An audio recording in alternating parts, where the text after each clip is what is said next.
Okay, everyone, we're going to give this a try. Welcome, everyone, to the newly reinvented annual meeting for the Greater Beloit Chamber of Commerce.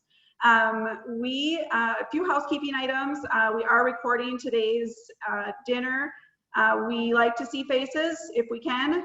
It's not required, but also our speaker likes to see faces as he is talking to the crew. So anybody that can turn their camera on, please do so.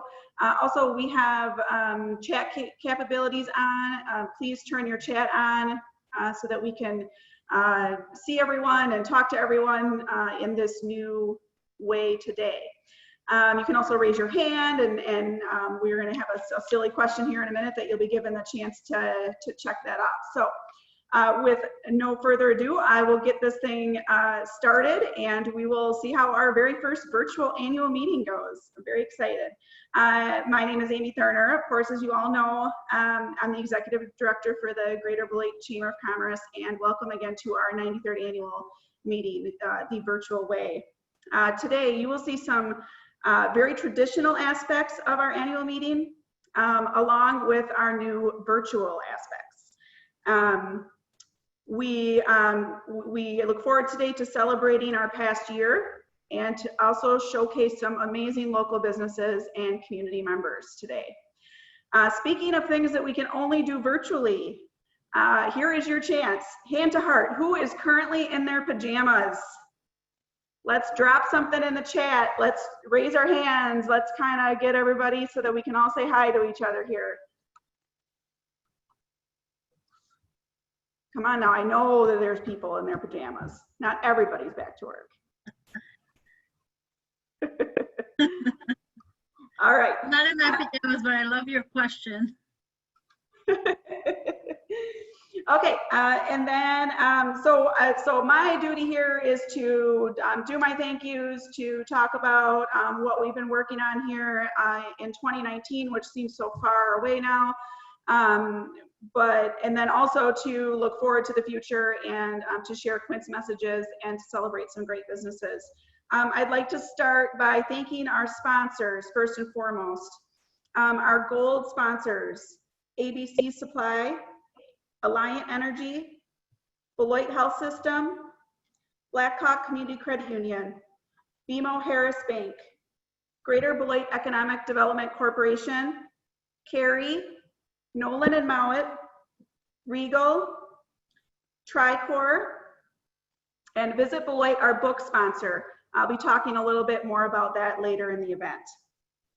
Thank you to our silver sponsors, Angus Young Associates, Associated Bank, Baker Tilly, Blackhawk Bank, Blackhawk Technical College, Corporate Contractors Inc., First National Bank, Hendricks Commercial Properties, Ho-Chunk Nation, Meridian, and RH Batterman.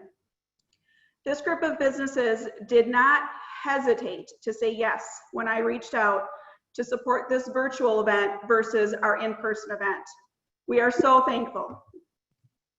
I wanted to also extend a special thank you to Decory Design for her sponsorship of our annual report. Maggie is sharing the link to the report right now in our chat, and we will also follow up with an email that will provide the full report for you all. Continuing on with our thank yous for the year, thank you to our 2019 Board of Directors and to our 2019 executive team, especially our outgoing chair, Carrie Larson from Carrie. Thank you. Thank you to our ambassador team, with which we have 51 members right now. We currently keep them busy, and in 2019 had 23 ribbon cuttings and 16 events and programs. Thank you to our Greater Beloit Rising Professional Group, especially Ryan Benton, outgoing chair, and a big welcome to our new chair, Carrie Sworth of Iron Tech. Mark your calendars for RP Week, August 24th through 28th, with a mix of virtual and in-person events. Our Community Concierge Program was created 3 years ago to encourage professionals to choose Beloit as their home when relocating to our area. It has produced a total of 129 tours to date. Thank you to our investors in that program, Carey, Beloit Health System, and Hendricks Holding Company. And thank you to Verena Jones and Maggie Littlefield for running that program over the past 3 years. Speaking of Verena and Maggie, thank you to Maggie for always being my words when I need them and for bringing such creativity to our chamber. Verena, thank you for keeping us all in line over the past couple years. And although you are moving on to a new career, the chamber and Maggie and I are better because of you. We wish you great success in your new endeavor. This 93rd annual meeting to reflect 2019 was originally titled Year of the Community. It was named this to celebrate a year of collaborations, industrial and commercial development, entrepreneurial growth, and community awareness. Through our network of partners, members, ambassadors, rising professionals, board members, and so many more, we were able to offer quality programming, advocacy, and leadership for our business community. Now, of course, all of our worlds have been turned upside down thanks to COVID-19. So we have renamed this new annual meeting Reinventing Together, as that is currently what we have all had to do over the past few months. Our team has been working nonstop to connect with our members and provide you and the entire community with the most up-to-date resources and information to help navigate and ultimately recover from this crisis. Now, I'm going to introduce Julie Lewis. She is our current board chair, and Julie is going to take it from here for me. Julie. Amy, thank you. On behalf of the board of directors, I'd like to welcome everyone who is on this amazing event. Just looking at the screen, it is a little overwhelming and tremendous to see. So thank you so much for being here together with us and joining us. I need to say on behalf of the board of directors that the three people, Amy and Verena and Maggie, who do all the work, have done all of the invention and pivoting and adjusting and put this event together so that it has gone as smoothly as it has. Thank you so much to you for doing that, making us look good. We sit back and do none of the work, but you've just done a great job, and you deserve a tremendous amount of respect and our admiration for that. Thank you. And I would also like to thank Quint Studer and his wonderful staff. Amy had engaged Quint as our speaker before we knew this was going to happen, and they stuck with us, and they responded as you would expect they would. But it really is very generous, and we are so appreciative of your presence with us today, and you are the person for the moment. There's no doubt about it. So with that, I will introduce Quint, formerly our keynote speaker. We're so delighted to have Quint Studer with us today. He is a lifelong businessman, entrepreneur, and student of leadership. He not only teaches it, he has done it. He has worked with individuals at all levels and across a variety of industries to help them become better leaders and create high-performing organizations. He seeks always to simplify high-impact leader behaviors and tactics for others. Quint has a great love for teaching his insights in books and has authored 8 of them, in addition to the Busy Leaders Handbook. I will note we have a copy of the Busy Leaders Handbook for every attendee, and at some point, maybe Amy, you'll let people know how they can get those copies if they don't have them already. Well worth reading. I read it this weekend. It will, if nothing else, there's a lot of great information, but it will also cheer you up because it's very optimistic and forward-looking, and I think we all need that now. Quint's book, Results That Last, reached number 7 on the Wall Street Journal bestseller list. He currently serves as entrepreneur in residence at the University of West Florida. and we are very pleased to have you. Thank you, Quint. Quint, we'll turn it over to you now. Well, thank you very much. I'm thrilled to be here. I appreciate everyone, and I love the topic, reinventing oneself, because ever since I quit dancing on the bar at Looking Glass in Janesville in 1982, I've been reinventing myself. So I've been 38 years of reinventing myself. So thank you very much. And if you haven't seen my wife in a long time, that's her picture right there. That's Rishi, and Rishi worked, of course, at Gates Lumberyard for many, many years. Now no longer exists. So it's nice to be here. For those of you that aren't aware, of course, many of you might know that we've got some bodacious shops in Janesville. We've been involved in University of Wisconsin Whitewater, but we also have a lot of roots in Beloit in the Rockford area, and particularly old roots. My parents in 1952 bought a tavern on Turtle Lake, Wisconsin called the Crystal Bowl. So my dad also built a cottage there, which we still own. It's still in the family. Now, if you've ever been to Turtle Lake, hey, the Turtle Tap just got redone and it's reopened, and my son is part owner of that. But anyway, that cottage, those cottages were filled with people from Rockford and Beloit.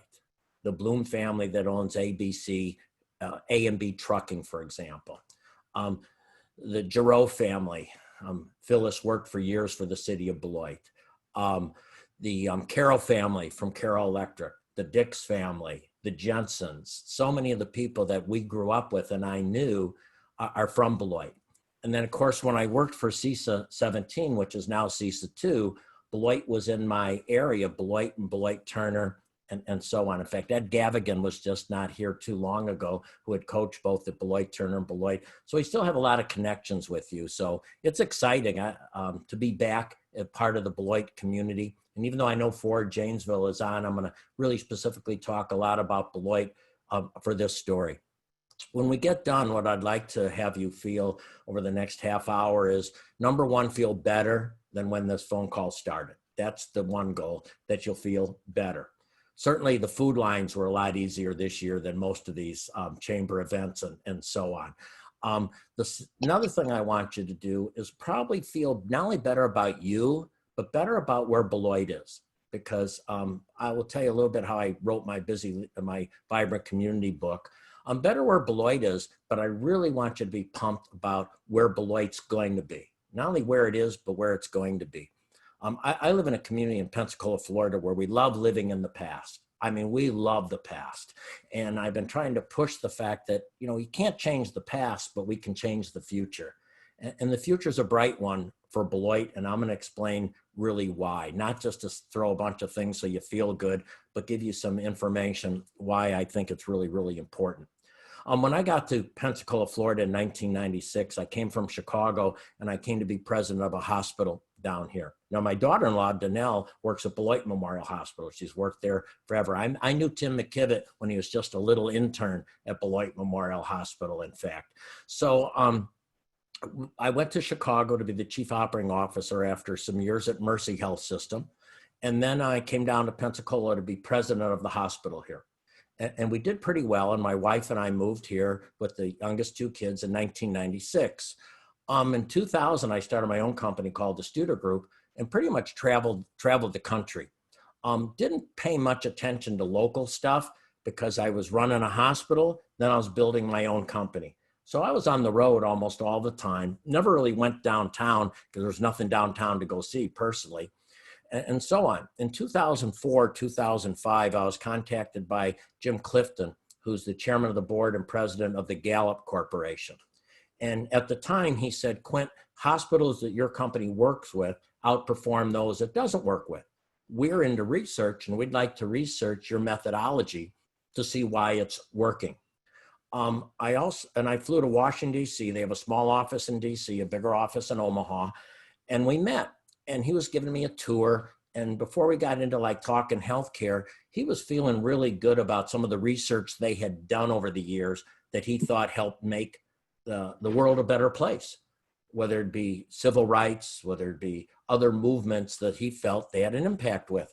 And he was very, very pumped because he said, we've just done the biggest study ever on why some communities thrive and some don't. And it was called Soul of the City. It's a white paper. It ended up being a book later on called The Coming Jobs War. So it was curious about it, and I got a copy of The Soul of the City. And I read it, and to me, it sort of gave a blueprint. And I all of a sudden started noticing where I lived.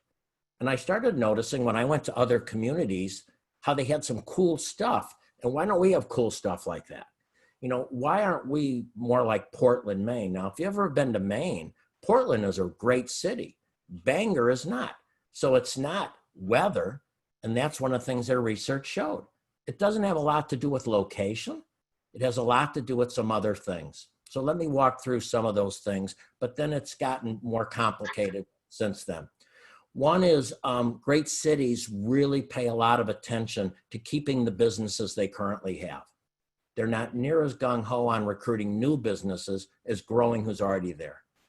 It's like if you run a company, we have to retain our current employees, then we recruit the new ones. If we spend all our time recruiting new ones, we don't retain the ones we got. So they spend a lot of time on retention of current employers, particularly those that get money from outside the area. So for example, you have some like ABC that they're the mecca of something that gets a lot of money from outside the community, but invested here. When Studer Group grew from zero to a pretty successful company, all our money went right back into Pensacola per se, lawyers, accountants, employees, and so on. So they said, pay a lot of attention to those companies. While all companies are important, and particularly those that don't have local customers. So for example, at Studer Group, we had really no local customers. So we could move quite easily. So pay a lot of attention to retention. Number two, find your entrepreneurs and grow them. And you've been ahead of the game with GBeta.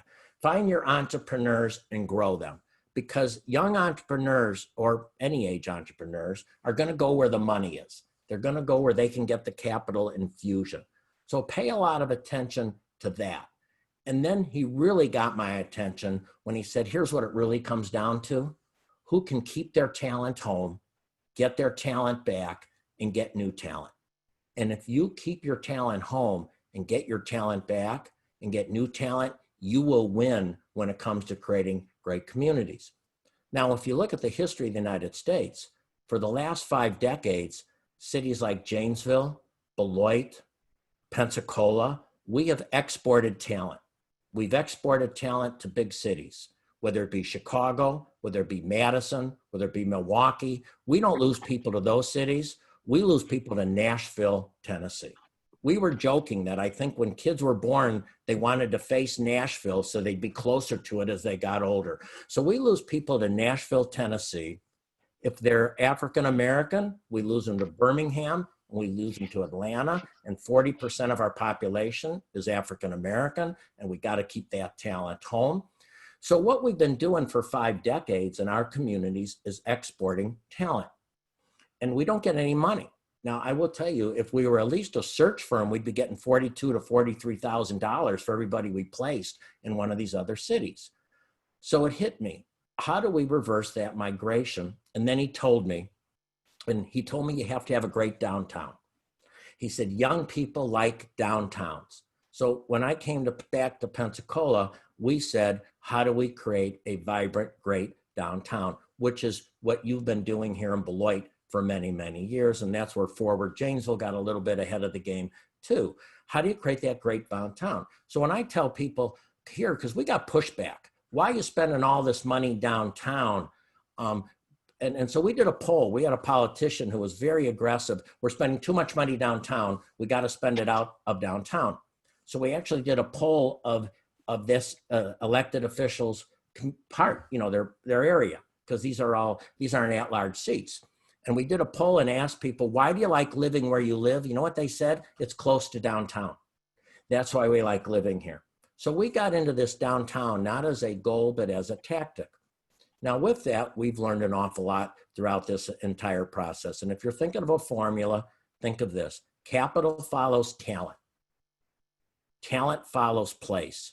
So this is all about creating great places to work, great places to live, great places to play, great places to get your child's education. So it's public spaces, private places, and so on. So if we look at where we're at now in the country, we're at a very unique spot, which is an advantageous thing for Beloit once again.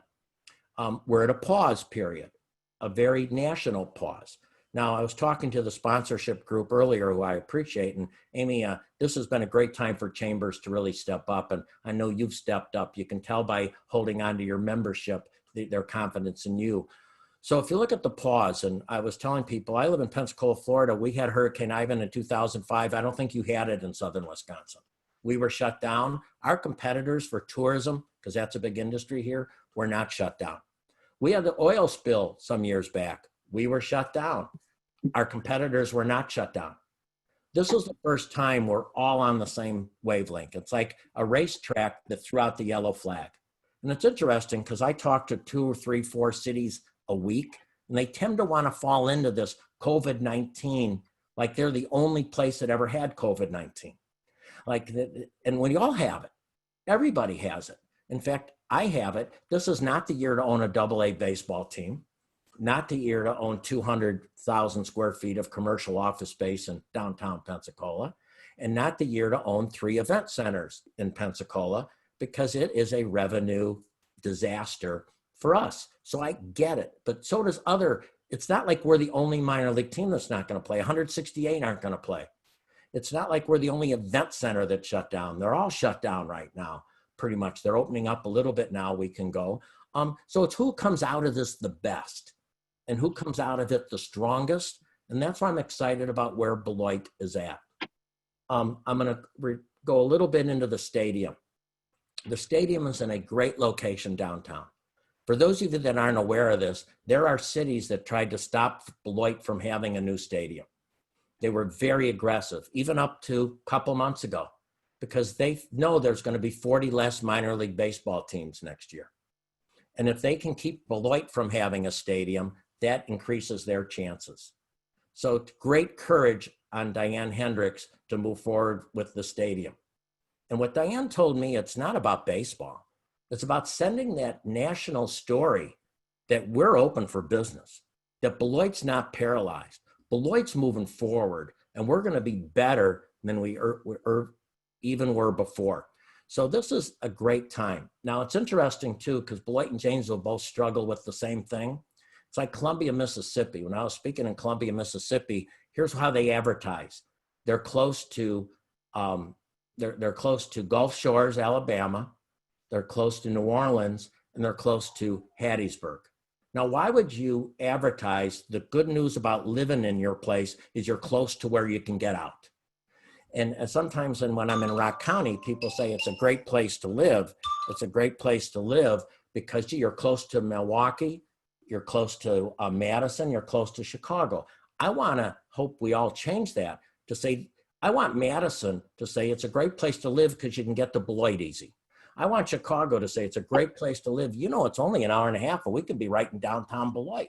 I want people in Milwaukee to say, this is unbelievable. Do you know you're only 90 minutes from downtown Beloit, which is the epic center of the Midwest right now? It is the hipster place to be for anyone that wants to be in the spot to be, and it's Beloit. Let me explain a little bit why I think that can be here.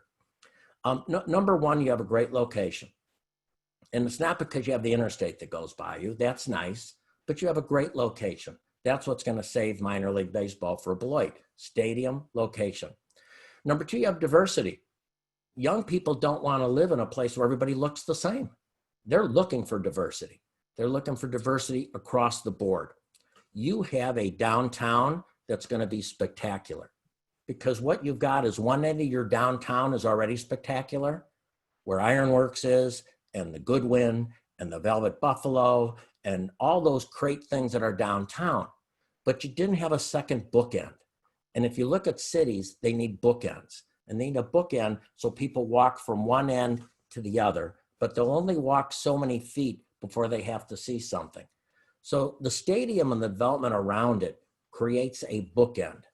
I'm worried we're going to have too many parking spots with 200 parking spots because we don't want people to park by the stadium if at all possible, because you want people to park and walk and enjoy the community. We have 5,000 seats and we have 300 parking spots, and Before it opened, they all complained, and after it opened, they're all happy. So the thing you can do is don't make a mistake of thinking the answer is parking. No, the answer is places to go, and people will find parking. You have a college, and I don't bring this up to a lot of communities because Jim Clifton said, if you have a college, you have it. There's no reason why a college should not be producing talent that stays in the community. Now, when I speak to most communities, I can't say college because they don't have one. And nobody's going to get a new college. It's not like people are popping around the country right now saying colleges are what we need to create. So the fact that you've got Beloit College right there and then other colleges in the area is a great benefit for you.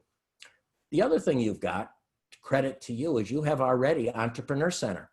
We're copying you. We are bringing G Beta down to Pensacola, Florida. July 18th they start. And we got that idea from being in Beloit, Wisconsin. So you have all the elements, and you have some other things. Talent can be anywhere now. COVID-19 has opened up an opportunity that we never had before. So for example, a month ago, I sat down with a couple. She works at Uber in San Francisco, and her boyfriend works for Lincoln in San Francisco. Now, her mom and stepdad live in Pensacola, Florida. They asked if I would Zoom call, even though they're home, the daughter, to convince her that Pensacola is a cool place to live and she doesn't need to go back to San Francisco. Now, when the COVID-19 came, she headed to Pensacola to be with her mom. Now, her boyfriend, I think, is pretty bright because he said, I don't want my girlfriend back in her hometown with some old boyfriends. So he followed her to Pensacola. And so they could never, ever think about leaving San Francisco before, but all of a sudden they can work virtually.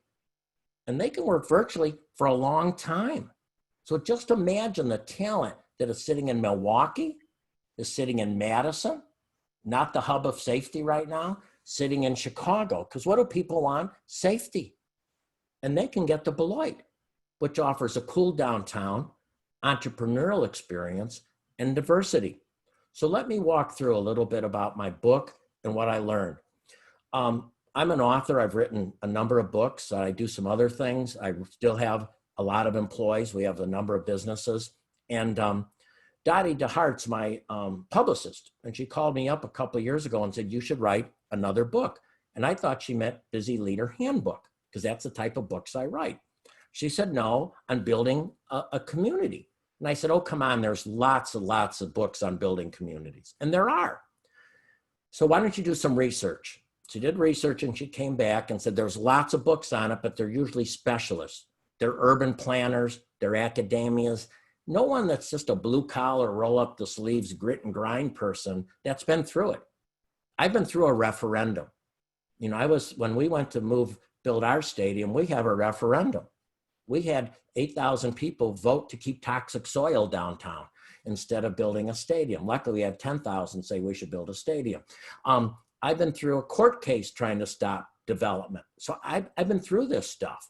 And you go through turbulence and people sometimes don't want you to change. And I'll talk about that. So I put this book I'll call Building a Vibrant Community, and Chambers grabbed it like Amy. And all of a sudden Chambers said, this is pretty cool. So I've been talking to chambers everywhere. Wisconsin, I was keynote the Wisconsin Chamber meeting this last year, and so on. And let me tell you what I've learned in my book. There's 4 circles to think about now. So now I'm changing to what's the deal. It starts though with measurement.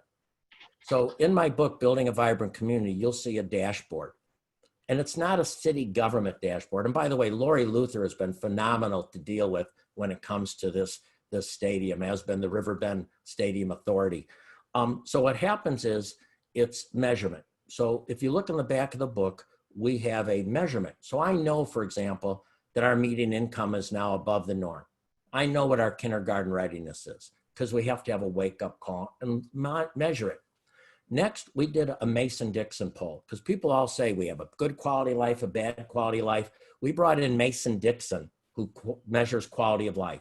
We've done it for 11 years right now. We just did it with Odessa, Texas, Fort Walton Beach. It's a great thing because it tells you, do people think you're moving in the right direction? is a good place for entrepreneurs, is a good place for women. It's worth doing. So you lay your foundation. But here are the 4 circles, and I'll go through them very quickly. Number 1, it's education. Now, we know that that's been Beloit's challenge. When you have 8,000 people that work in Beloit every day, then they leave there so their kids can go to possibly another school district. I'm just saying, looking at the numbers, not trying to hurt feelings. There we go.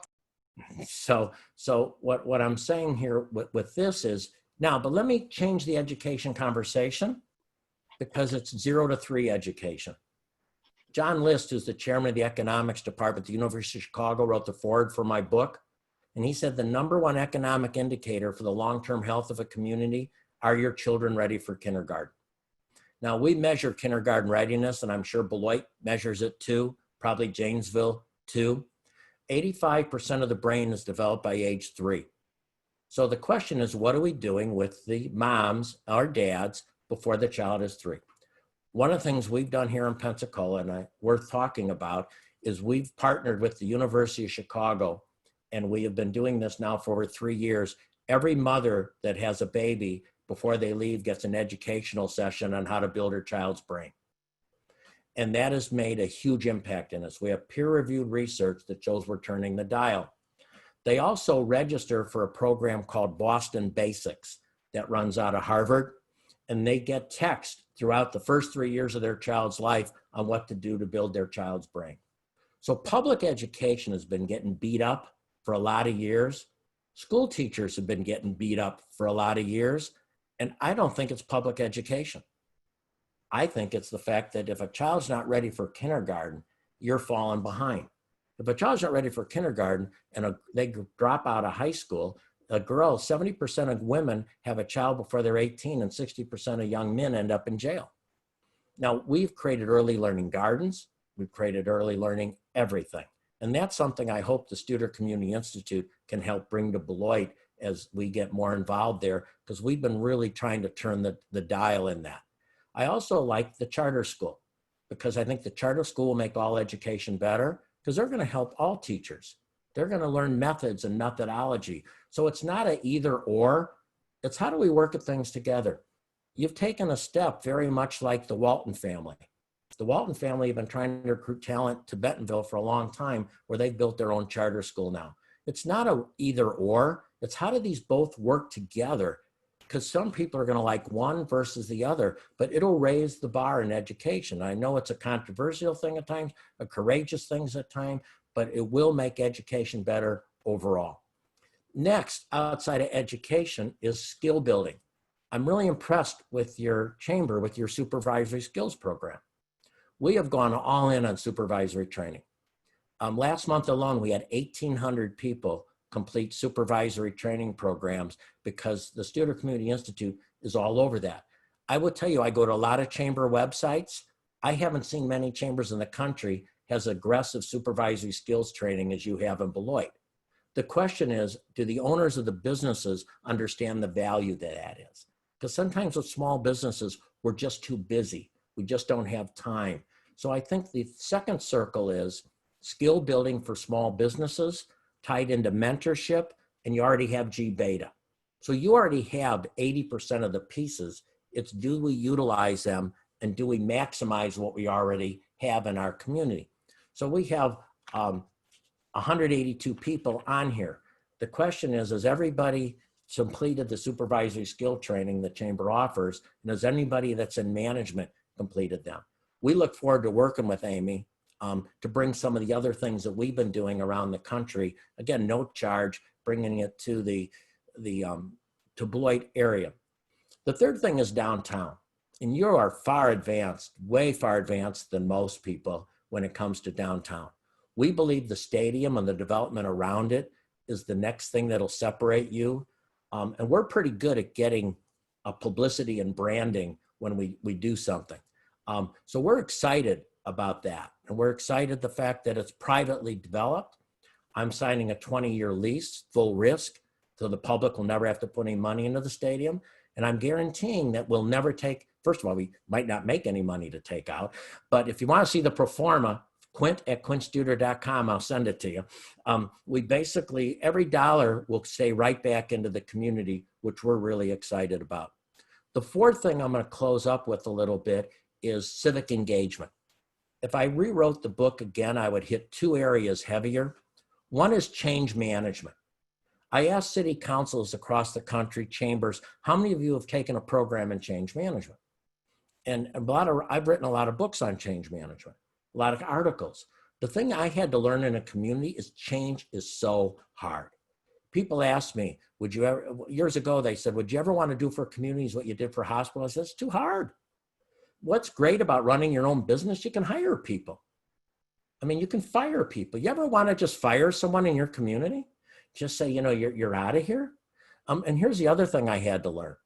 In running your own business, you would not tolerate 30% of the people fighting you on things. Yet in a community, if we only have 30% of the people against us, we're winning big time. I used to tell the story when we went through all our battles here, there's nothing easy. I said, if God came to Pensacola, Florida, and said, I've been looking at relocating heaven, and think about Beloit. If God came to Beloit and said, I've been looking to relocating heaven, and I found a great spot downtown, and if you don't mind, I'm going to put heaven in downtown Beloit. 30% of the people would complain they don't want a gated community downtown. So the reality is you got to get used to the fact that 30% to 40% of the people are going to probably be against you. You're going to have to push through that. So how do you reduce that number? We probably could have done this a lot better. We call it civic education. We call it civic conversations. If you go on to Studer Community Institute or pnj.com, Civicon, you will see that we have brought into Pensacola every great urban speaker in the country, the who's who. We brought in Jeff Speck to talk about walkability. We brought in Donald Shoup from UCLA to talk about parking. We brought in Ed McMahon from the Urban Land Institute with Yale to talk about community character. We brought in Tom Murphy, the mayor of Pittsburgh, to talk about private and public partnerships. We brought in Michael Pride from New Mexico to talk about how to create safe streets. Do you know a lane should not be wider than 10 feet inside city limits? We have 12-foot wide lanes in Pensacola, 4 lanes in Pensacola. We have 53 feet crosswalks in our Pensacola, which are dangerous places. We had a 4-lane highway going from downtown out. We just went back to 2 lanes and moved the speed limit from 45 to 25 and put in angled parking spots. Why? Because if somebody gets hit at 25, they're gonna live. At 45, 80% are gonna die.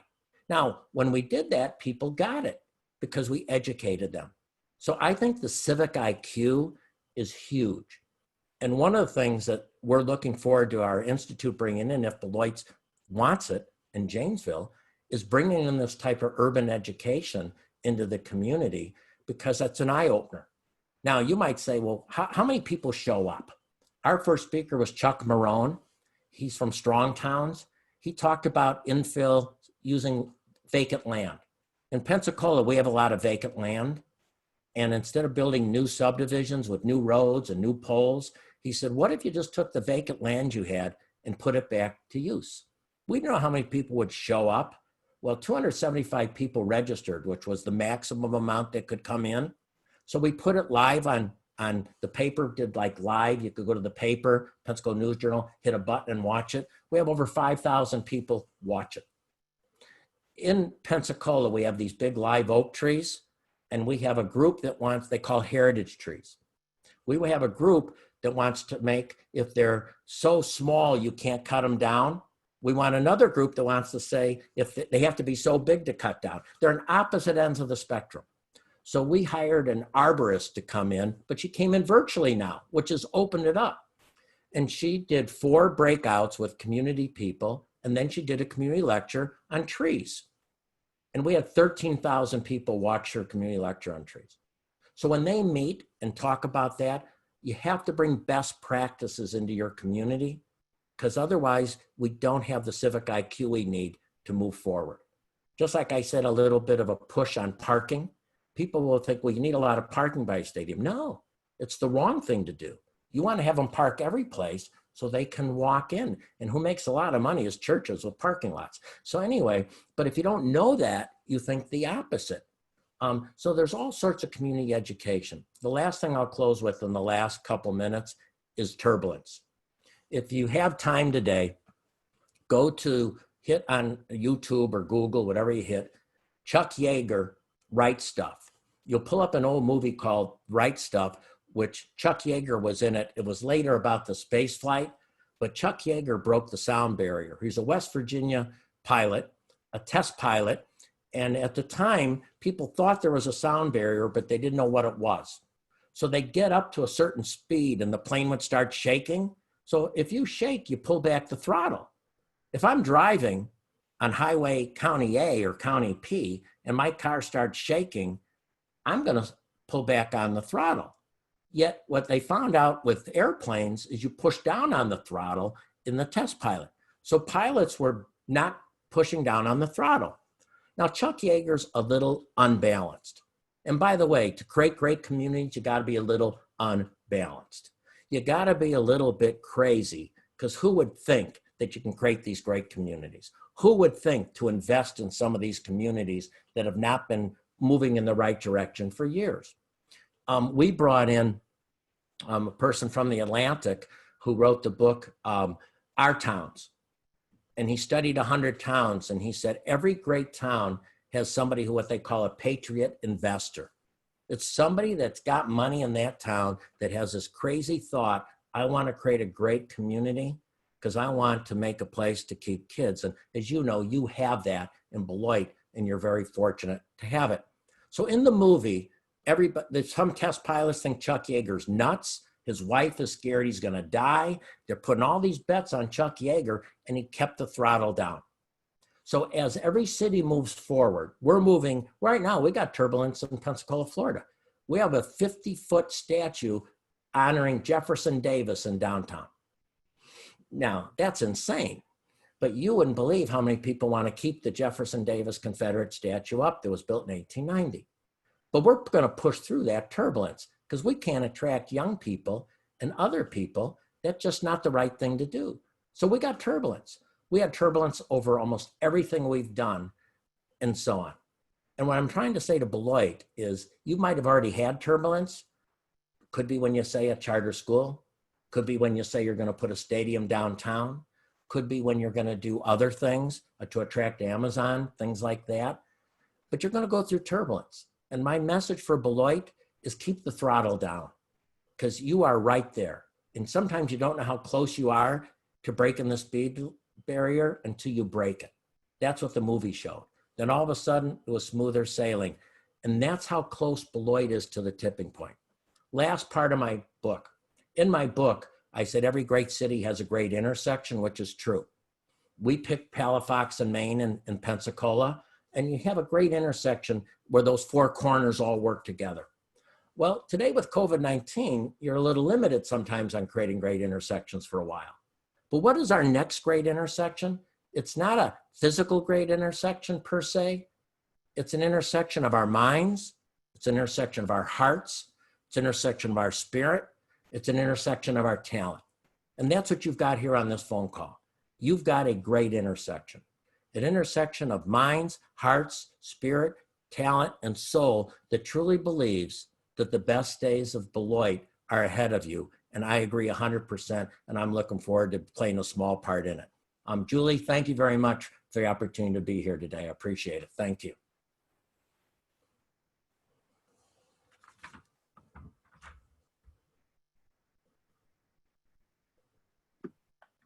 Okay, sorry about that. Our first technical difficulty wouldn't let me unmute myself.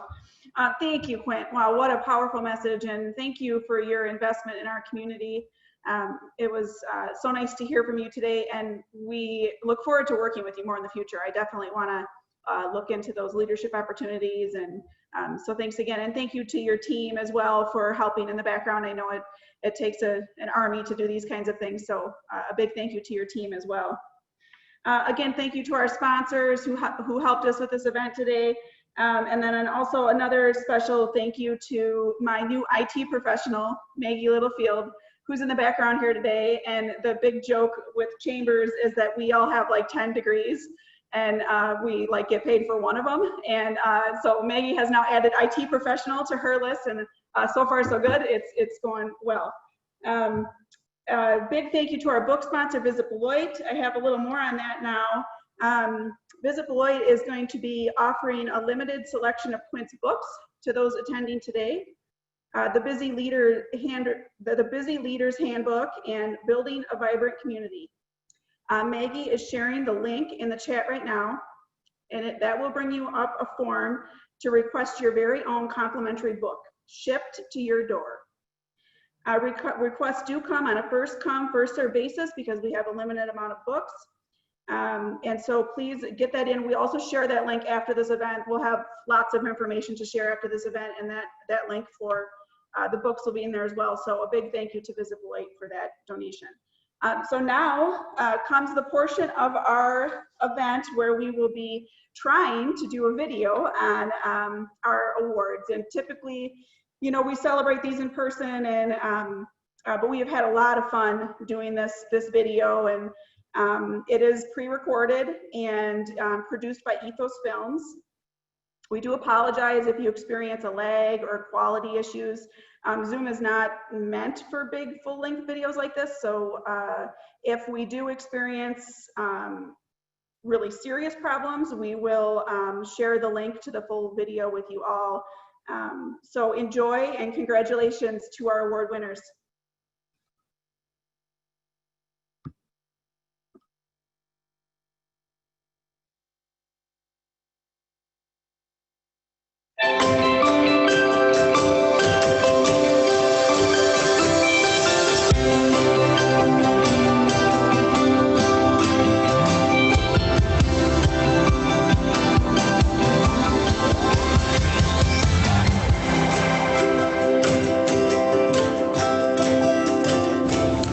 We're not plowing new ground this year. We have done this before, but it is unusual to declare a tie and present two Lawrence A. Raymer Headliner Awards in a given year. It's appropriate today, however, for these two terrific individuals. Our first recipient has been a fixture in our community leadership for many years through a variety of important roles. For a long time, perhaps, she was best known as the director of the Merrill Community Center, where she served and mentored countless kids and impacted their lives in a positive way. She has been an elected public servant, serving terms not only on the Beloit City Council, but also the Beloit School Board. This past year, she became the first female African-American president of the Beloit City Council. And the same year, she became the first female African-American chair of the Wisconsin Public Defender Board. Meanwhile, she serves in a crucial role for community relations and volunteer coordination with the Beloit Health System. Despite all the firsts she has achieved, as a female African-American citizen of our city, no one should make the mistake of identifying her as primarily concerned with the interests of communities of color. She has been and is a leader for all people and an effective advocate for all Beloiters. She is a bridge builder. She is a community builder. The Beloit Daily News is proud to recognize Regina Duncan with the 2020 Headliner Award. Congratulations. Thank you, Bill. Thank you to Bill Barth and the Beloit Daily News for this prestigious award. I am extending my heartfelt thanks to all my family, friends, mentors, and colleagues who've always believed in me. Without you, I would not be who I am today. I was totally surprised when I found out that I had been nominated to receive the Headline Award for this year. It is humbling to be among award recipients such as Stephanie Klatt, Jim Caldwell, Dr. Reverend Floyd Prude, and Ken and Diane Hendricks. It is a privilege to be acknowledged for working hard and doing something that I'm passionate about, helping others in our great city of Beloit.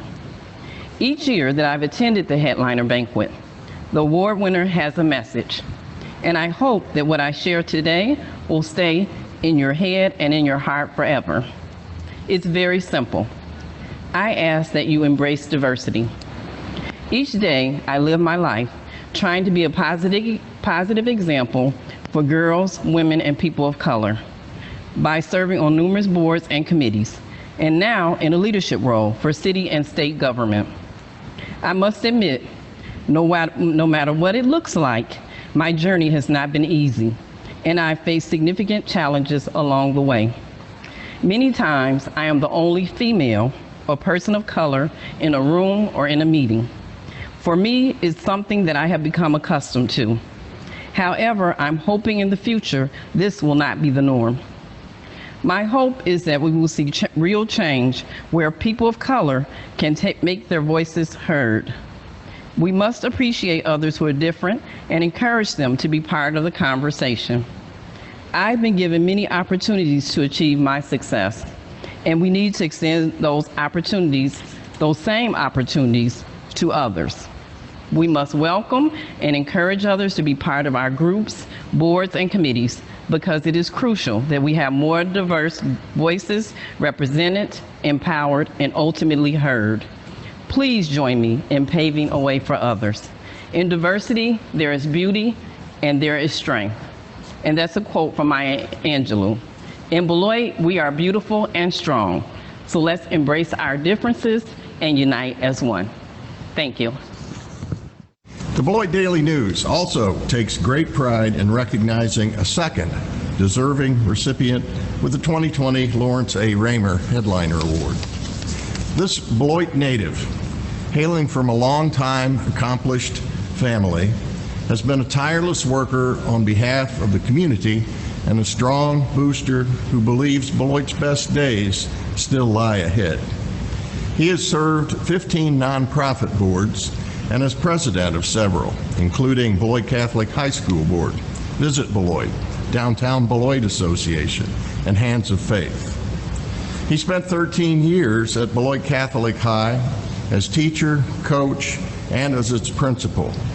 He worked 13 years at Beloit College, and then served as a consultant and director of major gifts for the James Company. Most recently, he served as director of the Blackhawk Technical College Foundation. Those who know him best recognize his preference for working behind the scenes. Likewise, those who know him best recognize his unique abilities to listen to all people and all views, to be a moderating influence, to seek common ground and common sense solutions. For the past year, this recipient has faced the trauma of serious illness. He has done so with courage, grace, goodwill, and characteristic optimism. He has continued to speak out as a voice of reason and an unwavering advocate for a better Beloit. In doing so, he has set an inspiring example for others, challenging people to find and embrace the better angels of their collective humanity. The Beloit Daily News is proud to recognize Tim McKern with the 2020 headline. Well deserved, Tim. Thank you, Bill. I'm greatly appreciative of the Daily News and the Chamber for this award, and hope to prove worthy of it. Well, thank you to the Beloit Daily News for this award and to the Chamber for the opportunity to share some thoughts. I'm not sure how deserving I am, but on behalf of all those who work tirelessly, often without fanfare, to make our community the best it can be, I gratefully accept. I want to extend a special congratulations to Regina Duncan, who I share this year's Headliner Award with. I guess, you know, when your community names a day after you, must be doing something pretty special, so congratulations, Regina. I also want to thank my wife, Debbie, who's been my rock for 30 plus years. My sons, Mike and Pat, who make me proud every day. My parents, who are both gone, my brothers and sisters, as well as friends, extended family, and former students and colleagues. I promise I've learned from all of you, and I love you all from the bottom of my heart. I've always felt an indebtedness to the Beloit community, and I think this drove me to get involved in many different boards and organizations. Board service has been one of the most important ways I've learned about this community, and it's helped me gain deeper insights into the experiences of folks from all walks of life. You know, I think sometimes people feel as though they can't have an impact if they're not wealthy or powerful. But my experience has taught me that no matter who you are, that there are outstanding opportunities to make a difference if you're willing to contribute your time and talents regardless of what those talents might be. From the Rock County OIC to Midnight Basketball to Visit Beloit and Family Promise and another 15 boards or so that I've served on over the years, I feel certain I've received more from these experiences than I've ever given to those organizations. In the last year, I've also learned something really important about Beloit. Something I've always suspected, but now I know it to be a fact. About a year ago, I was diagnosed with a rare and incurable cancer in my liver. The diagnosis was pretty bleak with a life expectancy of 6 to 12 months. And yeah, I can do the math on that. A local team of doctors and medical professionals, starting with my primary doctor, Dr. Takaro, as well as doctors Tamara, Wyrick, and Vogel, have been terrific. We're so fortunate to have quality health care like this available in our community. We also met with doctors at the Mayo Clinic at the UW, but it was only when we met with a well-known sarcoma specialist by the name of Dr. Ravi in Houston, Texas at MD Anderson that we were given another option. He told us that there was a treatment that was available that might provide the opportunity for us to have more time. The only promise he made was that it would be difficult and that there would be a chance, if it worked, that we'd get a little bit more time than the 6 to 12 months we'd been talking about. And even if it didn't work, there was an opportunity to advance the science. So it didn't take us very long to think about that, and we said yes. When we flew back to Houston a few months later, the report was pretty good. The treatments were working. The tumors had begun to shrink. And we got a newfound sense of optimism. And meeting with Dr. Ravi, he posted a curious question to us that I didn't quite understand. And he asked me, what's going on with you that's getting these kind of results? And he went on to say that he's never had a patient in which he got this quick of a response in such a short period of time. And he wanted to know, how was this possible? Which was puzzling because I thought he was the doctor and would know the answer to these questions. So I thought about it for a moment and told him that faith had been an important part of our daily experience as we approached each new day. This cancer, an uninvited guest into our lives, had been a blessing in many ways. Many people die without warning for a variety of reasons. In the last year, we've been able to reconnect with so many friends and family and tell them how important they've been to us in our lives and share that love. You know, what an amazing gift that time has been. I also told them about Beloit and about how so many people that we've known in Beloit, whether they're still here or we've crossed paths at some point in time in Beloit, had reached out to us and shared love and kindness in a variety of different ways. And that's when he jumped in and he said, that's it. That's exactly what I'm talking about. Your faith and your community have made the difference above and beyond what the medicine's been able to do for you. My diagnosis hasn't changed. I still have cancer. It's still incurable. But we already defied the odds, and each new day feels like a victory and presents a new opportunity to return the love and kindness that we've been the beneficiaries of. What a gift, and I owe it in part to the love and support we've received from the Beloit community near and far, a place that has proven its ability to help people heal. And that's the thing I've learned about Beloit in the last year. It'll always be a mistake to bet against Beloit. I again want to say thanks to the Chamber and thanks to the Beloit Daily News, and I hope that, like previous recipients, I can bring honor to this award. I owe much to the Beloit community, a debt I can never repay, but I will spend my remaining days trying to do just that.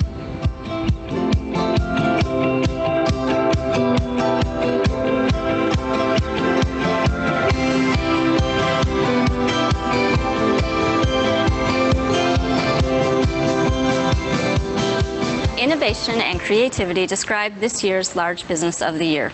Since its inception in 2013, this organization has been a catalyst for Beloit, providing memorable experiences for locals and travelers through its distinctive properties and original brands. Founded and headquartered in Beloit, the company shares the Chamber's drive to improve the economic, civic, and cultural climate of the greater Beloit area.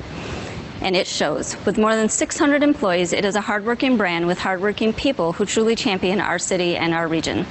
This organization has launched 9 successful award-winning properties over the last 7 years, with 4 of those opening in 2019 alone. Its employees are engaged and committed to the local community through serving on boards and committees of multiple community organizations. Additionally, the company finds unique ways to give back to the community and our local nonprofits through special events, numerous donations of goods and services, as well as volunteer time of its employees. We are proud to have this organization as part of our community. On behalf of the Greater Beloit Chamber of Commerce, this year's Large Business of the Year award goes to Geronimo Hospitality Group. Thank you. Well, I'd like to thank the Greater Beloit Chamber of Commerce for the award, but more importantly, I'd like to thank them for all the work that they do here in the city, in particular at Iron Tech and everything they're a part of there. It's just been a huge part of the growth of the community for us and bringing the chamber closer to the small business. As far as for Geronimo Hospitality, I can't thank you enough. I thank the people of Beloit and the State Line area for all the support that they give us to our hotels, to our restaurants, and we couldn't do it without you. But most importantly, I would just want to thank all the employees that I get to work with here at Geronimo. It's just a wonderful thing to see these businesses grow and become what they are, even in these hard times. This team has really stepped up and really come together in the most amazing way, and I couldn't be more proud of them, and again, more proud to work with them and just be a part of that team. Thank you.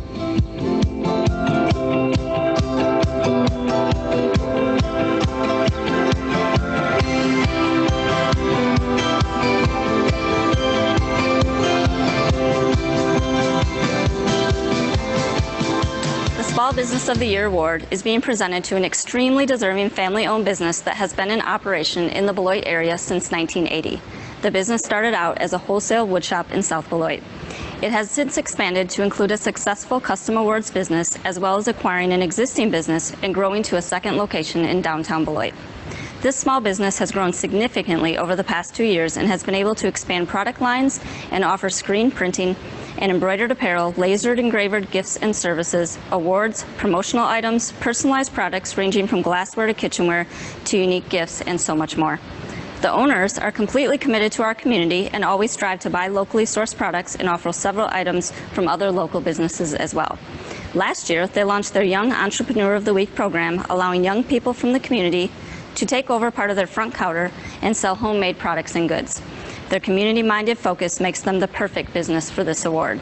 On behalf of the Greater Beloit Chamber of Commerce, this year's Small Business of the Year award goes to Walnut Creek Apparel and Gifts. Yay! Thank you so much. Thank you so much for this amazing award.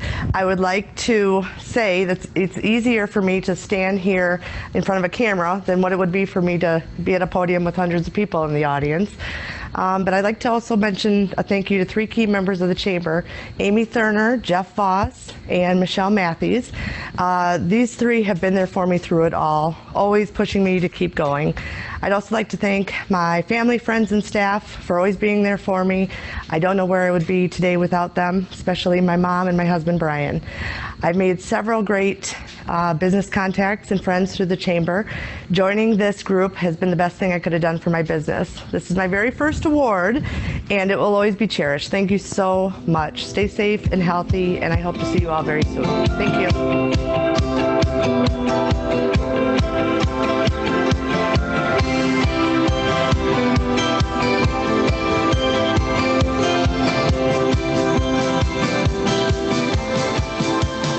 This year's Ellie Environmental Leadership Award goes to a business serving customers and building stronger communities. Doing business in the Beloit area for more than 90 years, this energy solutions provider employs 1,800 people in Wisconsin. The company's Clean Energy Blueprint is a roadmap to accelerate the organization's transition to renewable energy, something that has become especially important as it works to sustain the economic and environmental health of the communities it serves. The company's newest site includes a designed 1/2 mile nature trail, pedestrian and bike loop, including a future educational energy lab. The facility's energy use is reduced by over 70% compared to industry norms, and raw water consumption is reduced by over 90%. The company restored 67 acres of former agricultural land to native prairie habitat to enhance wildlife and local ecosystem around the plant's footprint. And they significantly reduced use of chemical herbicides and pesticides by bringing a goat herd to the site to eliminate invasive species. This company is committed to eliminating all existing coal from its energy mix and reducing carbon dioxide emissions 80% by 2050. The work done at this organization profoundly impacts our local community and the world around us. On behalf of the Greater Beloit Chamber of Commerce, this year's Ellie Environmental Leadership Award goes to Alliant Energy. Thank you, Amy. Wow, this is great. Thank you very much on behalf of all the folks at Alliant Energy that worked on this project.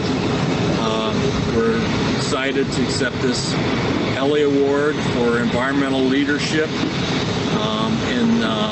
for the West Riverside project. We've been very active in the community for over 90 years, especially on the power production side, starting with our Blackhawk plant down in central Beloit that was built in the 1930s, and now it's been retired for several years. In working in collaboration with the Beloit College, it's now a brand new, shining recreational center and student center for Beloit College. So we're very proud of that.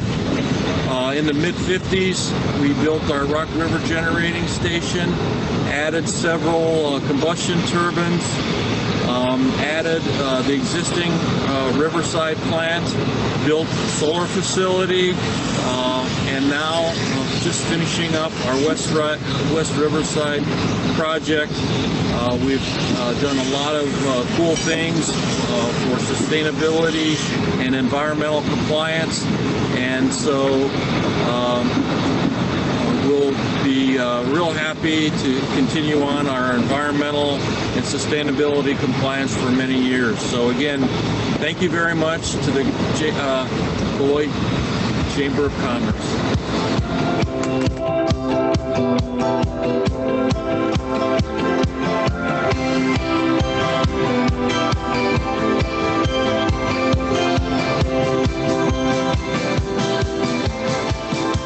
The Paulette Christensen Ambassador of the Year Award is going to an individual that has gone above and beyond in 2019. This person is a champion of the Greater Beloit Chamber of Commerce and embodies our mission.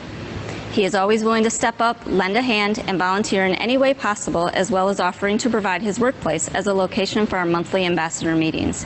He has attended virtually every event put on by the Chamber, including many ribbon cuttings, grant check presentations, and has participated in our member retention program, as well as serving on our membership committee and ambassador executive committee. We are privileged to have this individual as an ambassador. On behalf of the Greater Beloit Chamber of Commerce, this year's Paulette Christensen Ambassador of the Year Award goes to Graham Wilson.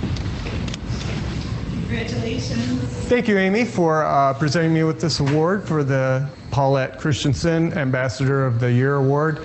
I'd like to thank the Greater Beloit Chamber of Commerce. I'm honored to receive this award, and it wouldn't be possible without recognition to the Beloit Hotel Group, specifically Brenda Gould, for giving me the opportunity to come here and make a change in your community.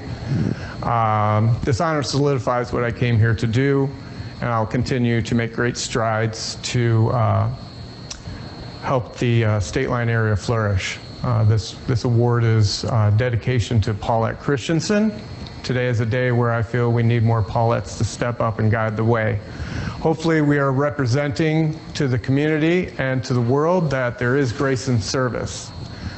So let's all get involved in the community, share our ideas, create better lines of communication to get these ideas out, and the feedback we need to make these changes for the betterment of everyone.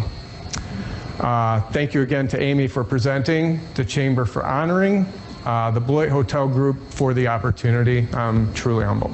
Thank you.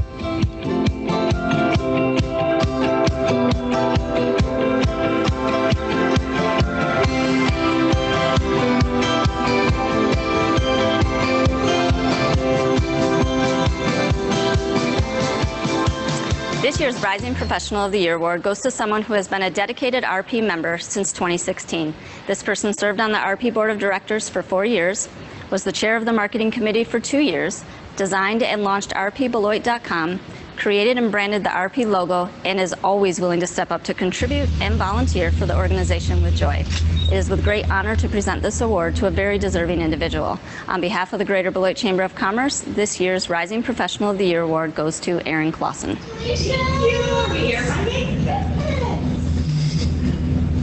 I've really had a lot of fun being a part of this organization for the last 4 years, and just want to say thank you for the nominations. This really means a lot to me. Thanks.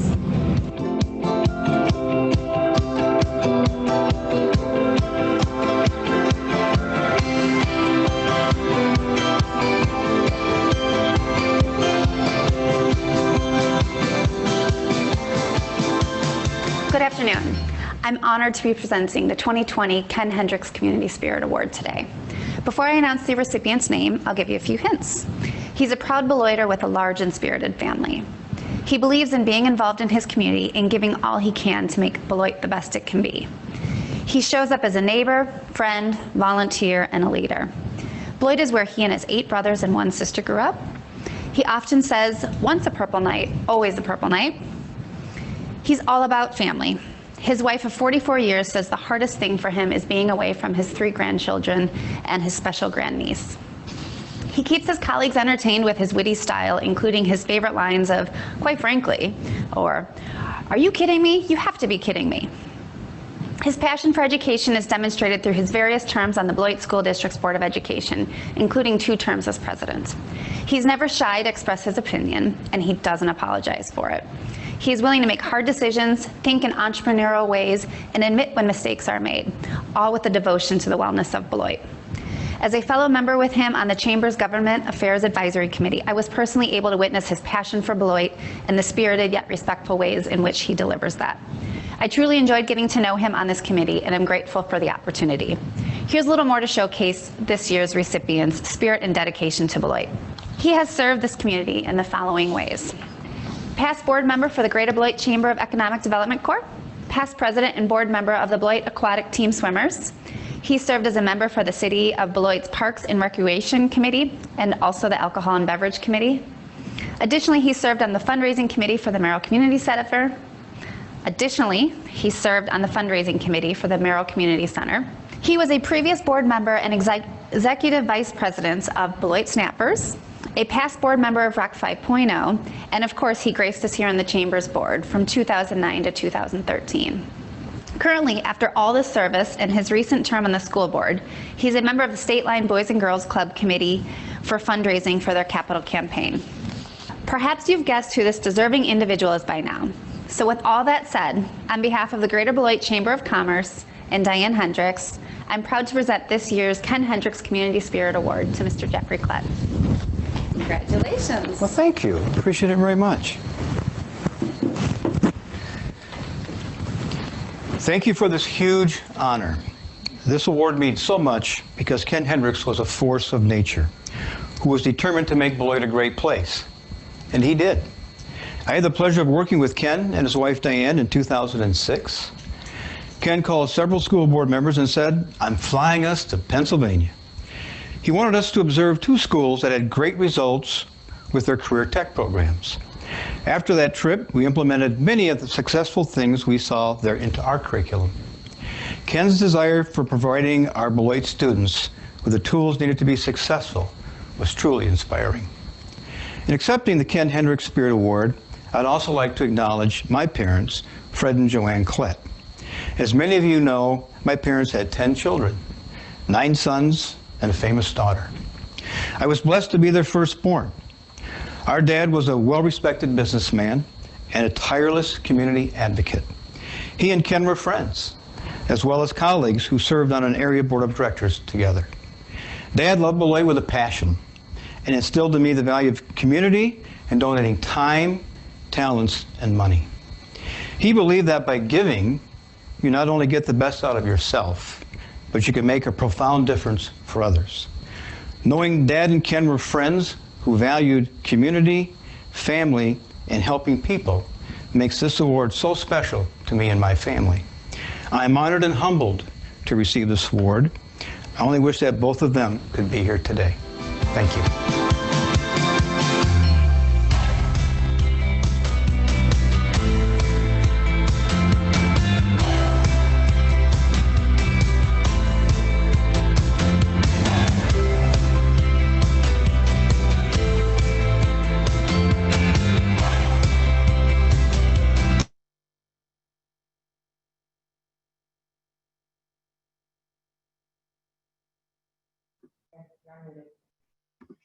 Wow, everybody, I hope that everybody was inspired by that as I was. Congratulations again to all of our award winners, and thank you for all those that participated in the making of the video. That might be my new favorite way to do awards. With that, thank you all for attending this 93rd annual Greater Beloit Chamber of Commerce online annual meeting, Reinventing Together. And we hope that you all stay safe and healthy and have a very happy 4th of July weekend. Goodbye.